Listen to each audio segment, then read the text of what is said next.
Veer takes out Dominik. Sonja Deville abusing her power. And the Usos arrive on Raw. This is Wrestling Bants coming from a different location. We're on holiday, ladies and gentlemen. Let's do this. Let's go. It's Wrestling Bants back again. And you know what that means. It's time for another review. We start off the show with Miz TV. This is leading towards a match later on in the show between The Miz and Cody Rhodes. There's a good back and forth between the two, airing out some of their grievances with each other.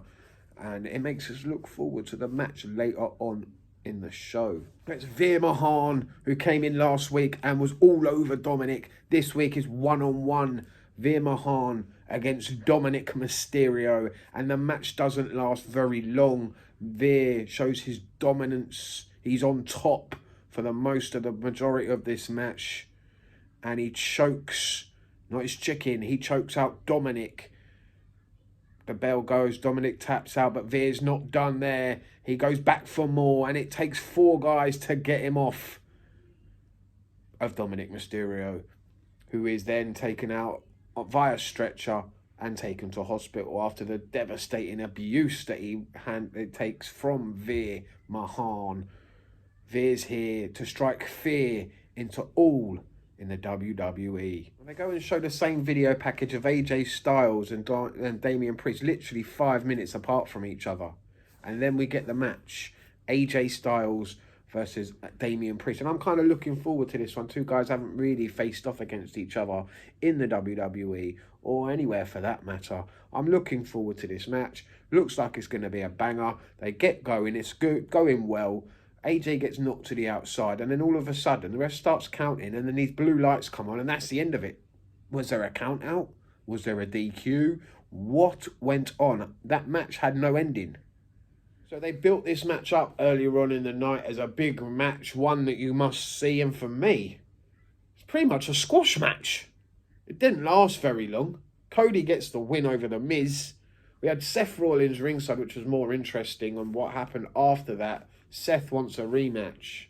I'm down for that. After their banger at WrestleMania, stealing Saturday's show. Yeah, I'm all for seeing that again at Backlash.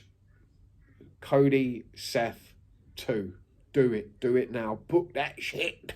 Correct me if I'm mistaken, but I thought there was supposed to be a women's tag team title match on this show. Maybe I'm wrong because they're advertising it for next week now. I thought it was this week. I must have been wrong because we got Liv Morgan going up against Naomi. Thriller. Well, wait, I'll build to this match. No sign at all of Rhea Ripley. Where's she at? She's doing her best John Cena impression because we can't see her. Surprising, actually, that Liv lost this one. After a good win against Sasha, I would have thought they would have kept the momentum going for her and give her another win here against Naomi. But no, it was a flat, boring-ass match. Naomi gets the win, and that's it. It's supposed to be an MVP VIP lounge, whatever that is. Well, how long ago did they do that? Years ago. And then we got another one, first one tonight in a long time. It doesn't happen. Bobby Lashley enters the ring first, which was strange. I would have thought they would have brought Omos and MVP into the ring first, but no, they did it the other way around. Bobby's in the ring, calls out MVP. It's a pretty straightforward back and forth between the two, and it doesn't do a lot really to build up this feud between Bobby Lashley, MVP, and Omos.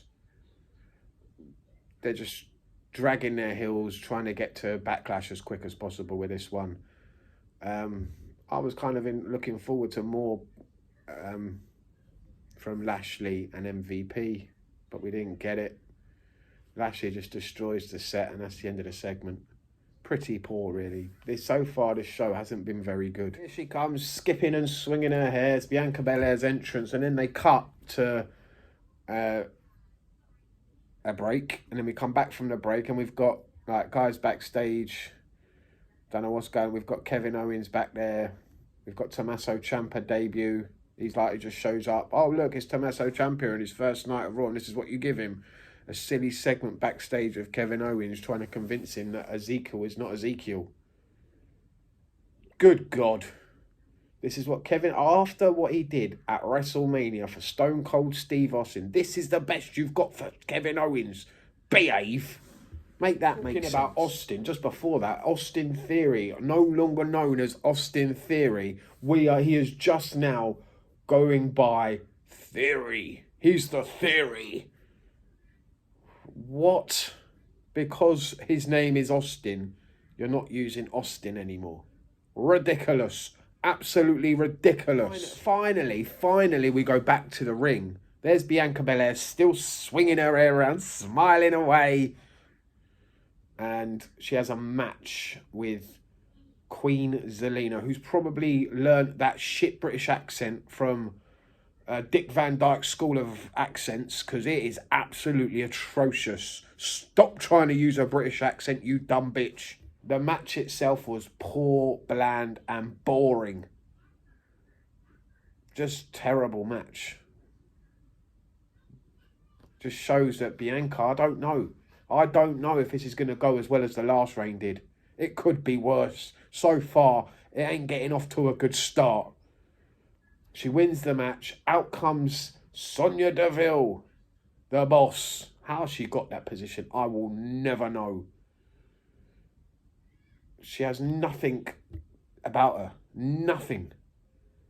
Anyway, she's telling us there's an open contract and Bianca doesn't care whoever it is. She runs through a list of names and you can see where this is going if you didn't know already.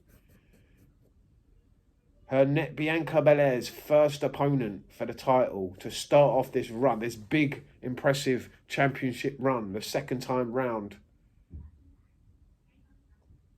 Miss Sonja Deville. What?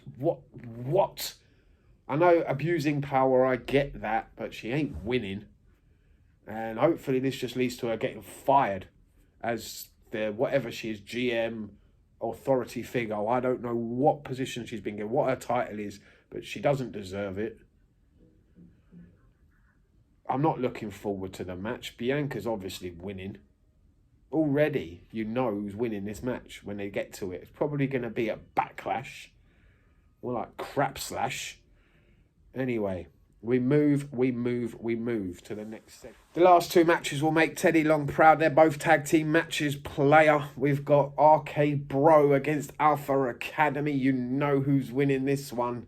If you didn't know already, now you know. RK Bro get the win against Alpha Academy, who for me have been one of the more entertaining tag teams in the WWE, but they just haven't, since they dropped their titles, they don't care about them anymore.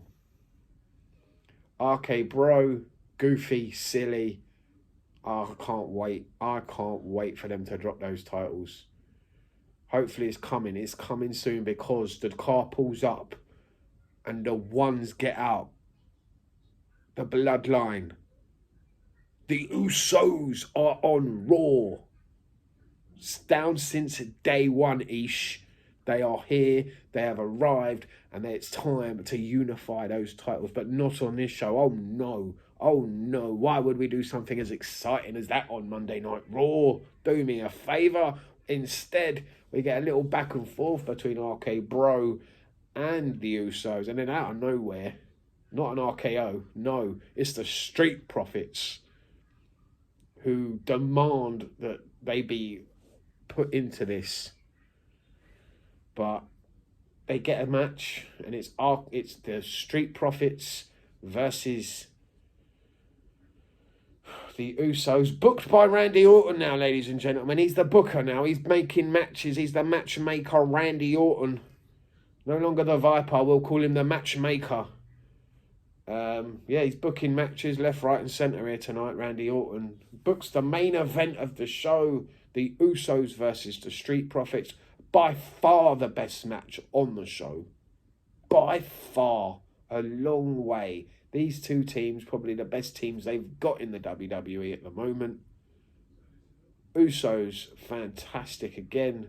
Good match. Did enjoy it. Only match I really did enjoy on this show. And thank you very much for watching this video from Wrestling Bants. Smash the subscribe button. Smash the like button. Stay lucky, everyone. I'll see you next time.